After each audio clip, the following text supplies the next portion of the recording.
I have found that many atheists have a grotesque misconception of what biblical creationists believe. They often imagine a twisted caricature of our worldview.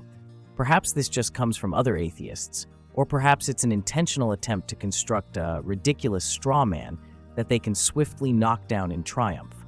But either way, the caricature is mistaken. So, let me clarify exactly what biblical creationists actually do believe. Biblical creationists, like myself, do not believe in a God that's confined within the boundaries of the universe, like Zeus or Odin, as if he is merely a superpowered, bigger, better version of a man. The God of the Bible is greater than the universe. He is the source of all existence, including our universe. If we think of the entire cosmos contained within a box, an enormous cosmic cube, if you will, then the God, which the Bible speaks of, would be beyond the cube, outside the box, so to speak.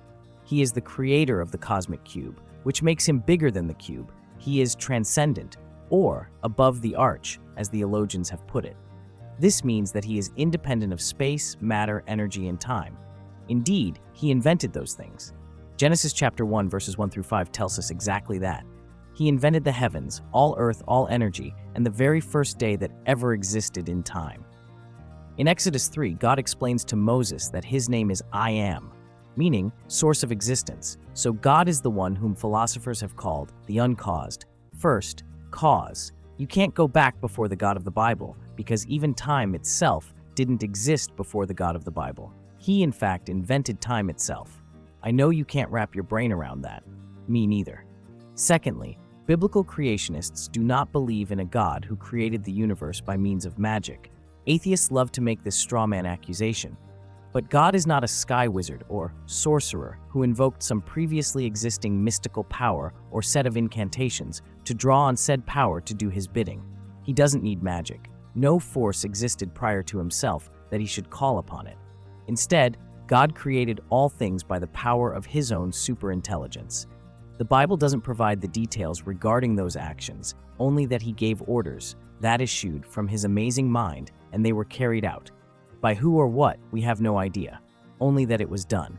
Did he use a bulldozer, or a scalpel, or a hammer? We simply are not told, just that he spoke and it was accomplished.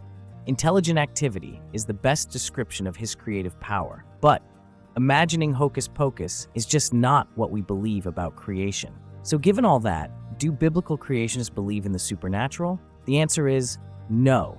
If your definition of supernatural is magic or hocus pocus or the force. But do biblical creationists believe in things that are beyond or outside of nature? To that we say a resounding yes. Biblical creationists are proud supernaturalists in that sense, in that things beyond nature are most definitely part of reality. The atheist would presumably define nature as consisting of space, matter, energy, and time, as well as the natural laws of science, which govern those four entities. But we all know that thoughts exist, ideas exist, messages carrying meaning exist. All these things are real. We know they are part of reality because they impact physical reality in observable ways all around us.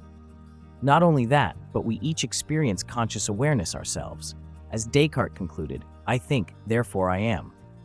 In short, intelligent mind is real, but conscious mind itself is outside what is generally thought to be natural. It is real, just not physical. If a detective is investigating a dead corpse in a room, the first question he asks himself is, was this death the result of natural causes or unnatural causes?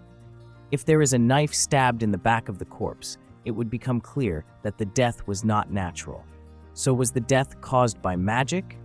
Of course not. But the position of the knife makes it clear that the death was not natural, but intentional. That in fact, it was murder.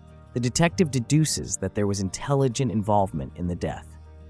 This leads to my point. We don't normally refer to intelligent activity as supernatural, but that's actually what it is. Conscious mind is familiar to us, common to us. Yet we don't even know what consciousness is. Physics doesn't explain it. When mental activity alters physical reality, I would suggest that we have seen the supernatural. Something common? Yes. But natural? No. Most people don't usually use the word supernatural to discuss consciousness because we know intelligent mind is not magic. But it really is not natural, is it? Now stay with me. What about miracles? Miracles are events that are extraordinarily improbable. But isn't that what minds do?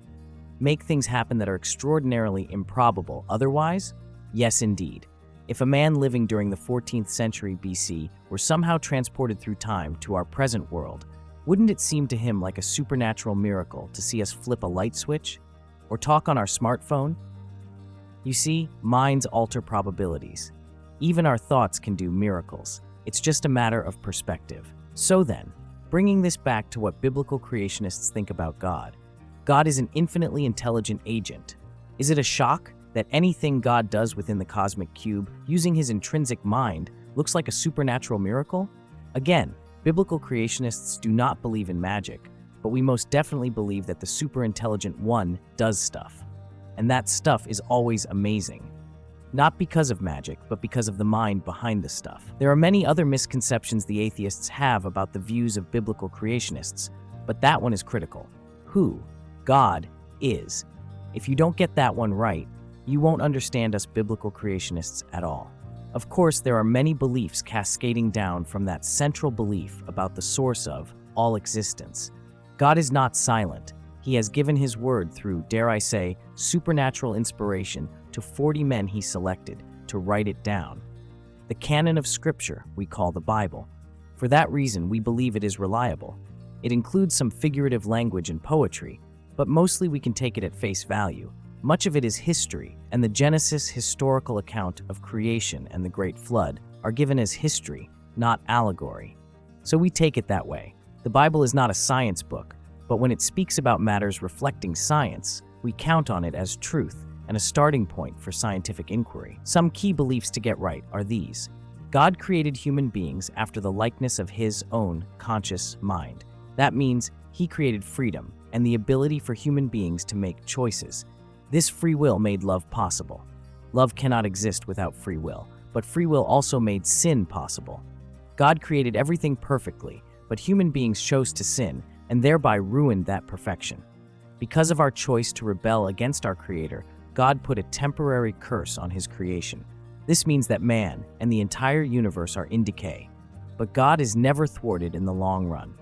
The Bible explains to us that the curse will be resolved by two things: the great judgment as the default solution, and the substitutionary death of the man-God Jesus to take the punishment of all who will place their trust in him. That's a very brief summary of what biblical creationists believe.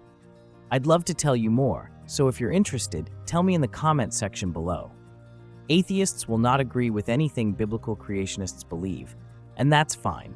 But if you're going to mock us, please mock us for what we do believe, not for what we don't believe. You really do need to know what you're talking about. Just saying.